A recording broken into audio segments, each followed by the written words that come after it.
Hi, hello, നമസ്കാരം. ഏവർക്കും ശുഭദിനം ആശംസിക്കുന്നു. എല്ലാവരും സുഖമായിട്ടിരിക്കുന്നു വിശ്വസിക്കുന്നു. ഇന്നത്തെ എൻ്റെ വിഷയം ശ്രീകൃഷ്ണനും 16,008 ഭാര്യമാരും എന്നുള്ള ആ ഒരു വിഷയം നമ്മളെല്ലാവരും കേട്ടിട്ടുണ്ടാവുമല്ലോ, ആ ഒരു കഥ. ആ കഥയിലെ തത്വം എന്താണെന്ന് നമുക്കൊന്ന് നോക്കാം. ഞാൻ കേട്ടറിഞ്ഞ കഥയാണ് നിങ്ങളിലേക്ക് എത്തിക്കുന്നത്. കഥയിൽ എന്തെങ്കിലും പോരാക്കുറവുണ്ടെങ്കിൽ നിങ്ങൾ ക്ഷമിക്കണം കേട്ടോ. കഥ ഇങ്ങനെയാണ്. ഒരിക്കൽ കൃഷ്ണൻ നരകാസുരൻ എന്ന അസുരനെ വധിച്ചു. നരകാസുരൻ്റെ കാരാഗൃഹത്തിൽ നരകാസുരൻ ബന്ധനസ്ഥരാക്കിയ കന്യകമാർ ഉണ്ടായിരുന്നു. കൃഷ്ണൻ അവരെ കാരാഗൃഹത്തിൽ നിന്നും മോചിപ്പിച്ചു തിരിച്ചു പോകാൻ പറഞ്ഞു. പക്ഷേ അവർ പോയില്ല. അവർ പറഞ്ഞു, ഞങ്ങളെ അസുരൻ പിടിച്ചുകൊണ്ടുപോയതുകൊണ്ട് സമൂഹത്തിൽ ഞങ്ങൾക്ക് മാനവും സ്ഥാനവും നഷ്ടപ്പെട്ടു. ഇനി മുതൽ തങ്ങളെ സമൂഹത്തിൽ എല്ലാവരും മാനം നഷ്ടപ്പെട്ടവരായിട്ടാണ് കാണുക. അതുകൊണ്ട് തങ്ങളെ വിവാഹം കഴിക്കാൻ ആരും വരില്ല എന്നും പറഞ്ഞു. അവർക്കറിയാം കൃഷ്ണൻ വളരെ ദയവാൻ ആണെന്ന്. കൃഷ്ണനോട് ഭക്തിയോടെ ചോദിച്ചാൽ എന്തും കൃഷ്ണൻ നൽകും എന്നും. അതുകൊണ്ട് കൃഷ്ണൻ അവർക്ക് ഭാര്യാ പദവി നൽകി ആദരിച്ചു. സമൂഹത്തിൽ ഒരു നല്ല സ്ഥാനവും അവർക്ക് നൽകി. അവരും കൃഷ്ണനും തമ്മിലുള്ള ബന്ധം ദൈവവും യഥാർത്ഥ ഭക്തന്മാരും തമ്മിലുള്ള ബന്ധമായിരുന്നു. അങ്ങനെയായിരുന്നു ശ്രീകൃഷ്ണന് 16,008 ഭാര്യമാർ ഉണ്ടായത്. അപ്പോൾ നമ്മൾ കേട്ട കഥയിൽ നിന്നും വ്യത്യസ്തമല്ലേ ഇത്? നമ്മൾ കൃഷ്ണൻ എന്ന് പറയുമ്പോഴും രോഹിണി നക്ഷത്രം എന്ന് കേൾക്കുമ്പോഴും കൃഷ്ണൻ എന്ന് പറയുമ്പോഴും 16,008 ഭാര്യമാരാണല്ലോ, കൃഷ്ണൻ്റെ നാളെ, അങ്ങനെയൊക്കെയല്ലേ നമ്മൾ ചിന്തിക്കുക. പക്ഷെ അതിൽ നിന്ന് വ്യത്യസ്തമായിട്ടല്ലേ ഈ കഥ. എന്താ പറയുന്നത്, നമ്മൾ ഇങ്ങനെയുള്ള ഓരോ പുരാണ കഥകളിലെയും തത്വങ്ങൾ വേറെ ആയിരിക്കും. നമ്മൾ പുറമേ നിന്ന് കേൾക്കുന്നതായിരിക്കില്ല അതിൻ്റെ ഉള്ളിലെ തത്വം. അതുകൊണ്ടാണ് ഞാൻ ഈ കഥ കേട്ടപ്പോൾ, ഇത് വായിച്ചറിഞ്ഞ ആ ഒരു സമയത്ത് ഞാൻ വിചാരിച്ചു ഇതിനെക്കുറിച്ചൊരു വീഡിയോ ചെയ്യാമെന്ന് വിചാരിച്ചത്. കഥ തീർന്നിട്ടില്ല. ഇടയ്ക്ക് ഞാൻ എൻ്റേതായിട്ടുള്ളൊരു സംസാരം കൂടി അവതരിപ്പിച്ചു എന്നേ ഉള്ളൂ കേട്ടോ. ഭഗവാൻ സച്ചിദാനന്ദൻ എന്നാണ് അറിയപ്പെടുന്നത്. കാരണം ഭഗവാനെ ധ്യാനിക്കുന്നത് തന്നെ ലോകത്തിലെ ഏറ്റവും വലിയ പരമാനന്ദമാണ്. ശരിയല്ലേ? നമ്മൾ എനിക്ക് എൻ്റെ ഇഷ്ടദൈവം കൃഷ്ണനാണ്. അതുകൊണ്ടാണോ എന്ന് എനിക്കറിയില്ല. കൃഷ്ണനോളം ഭംഗിയുള്ള ആരെയും ഒരു ശക്തിയെയും ഞാൻ ഇന്നേ വരെ ഈ ലോകത്തിൽ കണ്ടതായിട്ട് എനിക്ക് പറ്റില്ല. കാരണം എന്ന് വെച്ചാൽ ഭഗവാന്റെ അടുത്ത് ഞാൻ ഒത്തിരി ക്ഷേത്രങ്ങളൊക്കെ സന്ദർശിക്കുന്ന ഒരാളാണ്. പക്ഷേ എങ്കിലും എനിക്ക് ഈ ലോകത്തിൽ വെച്ച് കണ്ടിട്ടുള്ള എല്ലാ ക്ഷേത്രങ്ങളിലിരിക്കുന്ന വിഗ്രഹങ്ങളിൽ എവിടെ പോയി നിന്നാലും എനിക്ക് ഗുരുവായൂരപ്പനെ തൊഴുന്ന ആ ഒരു സന്തോഷം, ആ ഒരു സംതൃപ്തി, അപ്പോൾ കിട്ടുന്ന ആ ഒരു സുരക്ഷിതത്വ ബോധം, അങ്ങനെയുള്ള അതൊന്നും എനിക്ക് വേറെ എങ്ങൊന്നും കിട്ടാറില്ല. അതേസമയം ഗുരുവായൂരപ്പൻ്റെ അടുത്ത് ചെന്ന് നിൽക്കുമ്പം എനിക്കത് കിട്ടാറുണ്ട് കേട്ടോ. അതുപോലെ തന്നെ കൃഷ്ണൻ്റെ എല്ലാ അമ്പലങ്ങളിലും പോകുമ്പോൾ എനിക്ക് ഈ ഒരു അനുഭവം എനിക്കുണ്ട്. എനിക്ക് കുട്ടിക്കാലം മുതലേ എനിക്ക് കൃഷ്ണനെ ഇഷ്ടമായതുകൊണ്ടാവാം ഒരു പക്ഷേ അങ്ങനെ കേട്ടോ. നിങ്ങൾക്ക് എന്താണ് അനുഭവം എന്നുള്ളത് നിങ്ങൾ കമൻറ്റ് ബോക്സിൽ വന്ന് ഒന്ന് രേഖപ്പെടുത്തണേ. നമുക്കും കൃഷ്ണഭക്ത മീരയുടെ കഥ വായിച്ചാൽ അത് മനസ്സിലാകും. തത്വം ഇപ്രകാരമാണ്. ഭാരതീയ വേദാന്ത പ്രകാരം ഒരു ദൈവത്തിൻ്റെ വിവാഹം, എന്നാൽ സത്യാന്വേഷിയായ മനസ്സ് സത്യത്തിൽ, അതായത് ഈശ്വരനിൽ ലയിക്കുക എന്നതാണ്.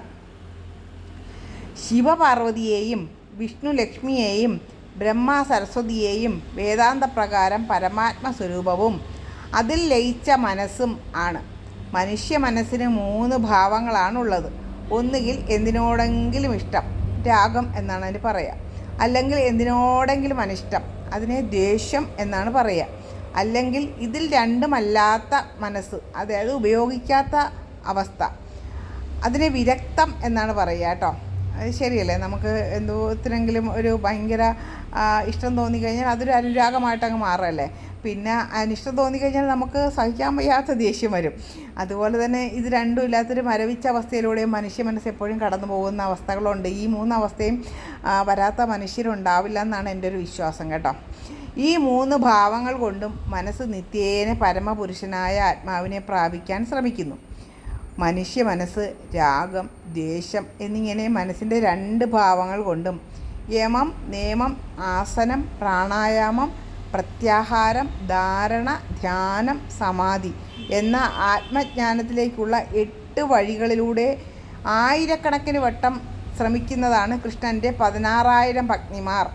എന്നാൽ എന്തിനോടും രാഗവും ദ്വേഷവും ഇല്ലാതെ വിരക്തിയിലൂടെ മേൽപ്പറഞ്ഞ 8 വഴികളിലൂടെ ഒരേ ഒരു തവണ ആത്മജ്ഞാനത്തിന് ശ്രമിക്കുമ്പോൾ മാത്രമേ മനസ്സിന് സ്ഥിരമായി പരമപുരുഷനെ പ്രാപിക്കാൻ കഴിയൂ എന്നതും ചേർന്നതാണ് കൃഷ്ണന് 8 പത്നിമാർ കൂടി 16,008 ഭാര്യമാർ എന്ന് പറയപ്പെടുന്നത് കേട്ടോ. അങ്ങനെ ഇതിൻ്റെ എല്ലാം പിന്നിലെ തത്വമാണ് ഞാൻ ഈ കഥയിലൂടെ പറയുന്നത്.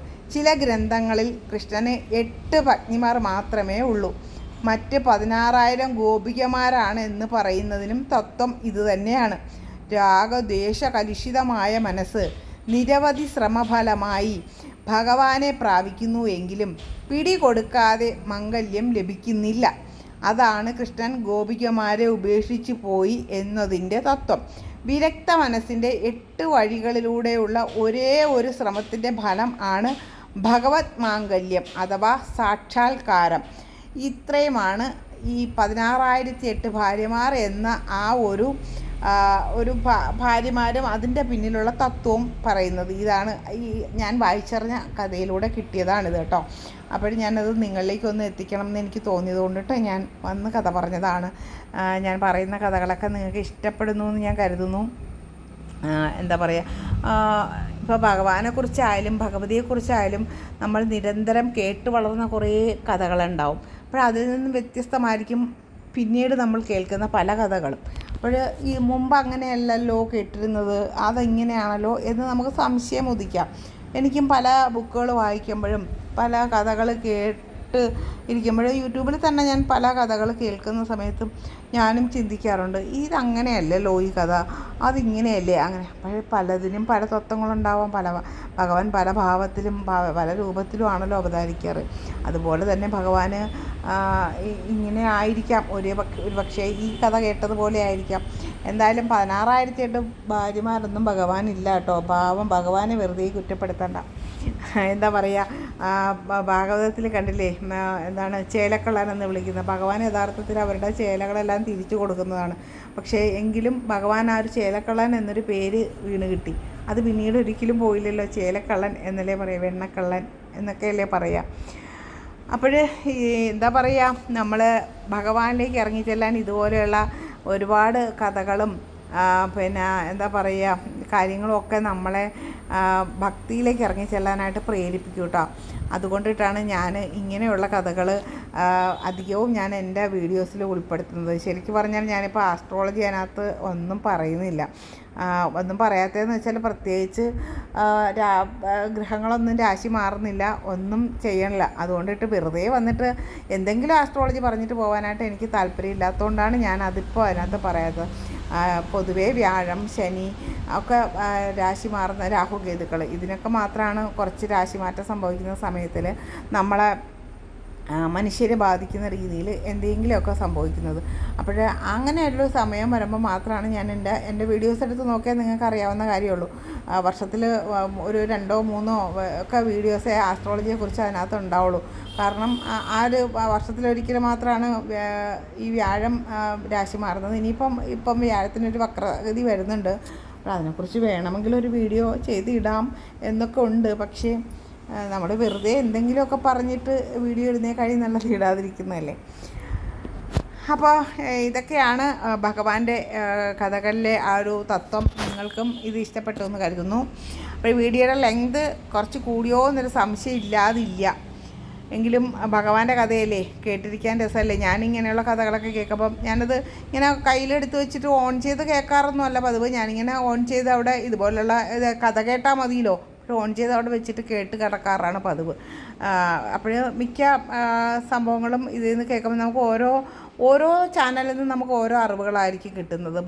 ഞാൻ ഭഗവാന്റെ കാര്യമാണ് പറയുന്നത് കേട്ടോ. ഭഗവാനെ കുറിച്ചിട്ടുള്ള കാര്യങ്ങളാണ്. എനിക്ക് ആത്മീയമായിട്ടുള്ള കാര്യങ്ങൾ വളരെ താല്പര്യമുള്ളതിൻ്റെ പേരിലാണ് ഞാൻ അങ്ങനെയുള്ള ചാനൽ എടുത്ത് കാണാനായിട്ട് ശ്രമിക്കുന്നത്. അപ്പോൾ ഈ ഒരു കുഞ്ഞു വീഡിയോ നിങ്ങൾക്ക് ഇഷ്ടമായി എന്ന് കരുതുന്നു. നിങ്ങളുടെ അഭിപ്രായങ്ങളൊക്കെ നിങ്ങൾ വന്ന് കമൻറ്റ് ബോക്സിൽ വന്ന് അറിയിക്കണം. കാരണം നമുക്ക് കമൻസും കൂടെ കിട്ടുമ്പോഴാണല്ലോ നമുക്ക് ഉണ്ടാകുന്ന വീഡിയോസിലുണ്ടാകുന്ന പോരാക്കുറവുകൾ എന്താണെന്ന് മനസ്സിലാക്കാൻ സാധിക്കുക. ചിലർക്ക് വലിച്ചു നീട്ടൽ പോലെ തോന്നിയേക്കാം, പക്ഷേ പറയേണ്ട കാര്യങ്ങൾ പറയാതെ പോകാൻ പറ്റില്ലല്ലോ. അതുകൊണ്ടിട്ടാണ് കേട്ടോ. അപ്പോൾ എല്ലാവർക്കും ഭഗവാന്റെ അനുഗ്രഹം ലഭിക്കട്ടെ. സർവം ശ്രീകൃഷ്ണാർപ്പണമസ്തു. ഓം നമോ നാരായണായ. ഹരേ രാമ ഹരേ കൃഷ്ണ. അപ്പോൾ ഈ ഒരു മന്ത്രം ഹരേ രാമ ഹരേ കൃഷ്ണ മന്ത്രത്തിന് അതിൻ്റേതായ ഭയങ്കര പ്രാധാന്യമുണ്ട് കേട്ടോ. അത് വെറുതെ ഇരിക്കുമ്പോഴും ജപിക്കുന്നത് നല്ലതാണ് കേട്ടോ. നാമം ഏത് സമയത്തും നമുക്ക് ജപിക്കാം. അപ്പോൾ എല്ലാവർക്കും ഭഗവാൻ ശ്രീ ഗുരുവായൂരപ്പൻ്റെ അനുഗ്രഹം ലഭിക്കട്ടെ. ഒന്നും കൂടി ഞാൻ സർവം ശ്രീകൃഷ്ണാർപ്പണമസ്തു പറഞ്ഞുകൊണ്ട് എൻ്റെ വീഡിയോ അവസാനിപ്പിക്കുകയാണ്.